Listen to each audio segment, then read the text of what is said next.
il y a une détestation d'Emmanuel Macron qui ne cesse de s'intensifier.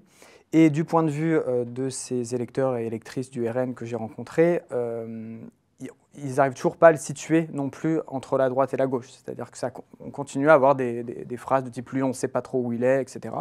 Mais justement, ça va être une personne qui concentre tout ce qu'on déteste chez la gauche et tout ce qu'on déteste chez la droite, en fait. Et derrière les élites économiques et derrière les élites culturelles, en fait, du point de vue des électeurs du RN. Donc il y a une détestation de Macron qui est très importante et qui n'est vraiment pas négligeable dans ce vote. Comprendre le bloc bourgeois permet d'expliquer son paradoxe. Et le paradoxe, c'est que c'est, d'une part, un personnel politique technocratique, complètement lisse, enfin, etc. Et de l'autre côté, quelque chose d'extrêmement aventuriste, dont on voit les effets maintenant. Pourquoi? Parce que c'est structurellement minoritaire.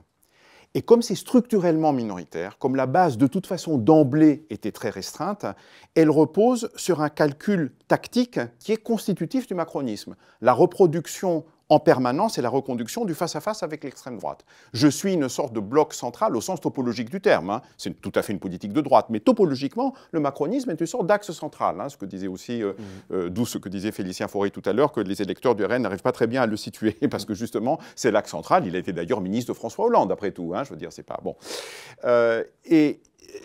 Ceci fait que quand la conjoncture véritablement semble se retourner dans le sens d'un rejet massif et d'un affaiblissement brutal, eh bien, la reconduction de ce face-à-face avec l'extrême droite prend un aspect littéralement mortifère. Hein. C'est-à-dire, ceux-là même qui se présentaient comme la digue face à l'extrême droite, maintenant lui donnent les clés à peu près du pouvoir et semblent souhaiter une cohabitation dans le cadre de calculs tactiques qui ont une dimension, je ne dirais pas suicidaire, hein, mais qui montre qu'on est dans une situation de crise politique. C'est-à-dire là, on est dans une situation où le système produit des contradictions qui ne peuvent plus gérer et qui l'entraînent par une sorte de logique de fuite en avant vers des scénarios qui paraissaient complètement improbables, encore tout à fait récemment. Enfin, qui pouvait prédire il y a quelques mois qu'on discuterait sérieusement aujourd'hui de Jordan Bardella comme Premier ministre à l'horizon de 1 mois de juillet 2024.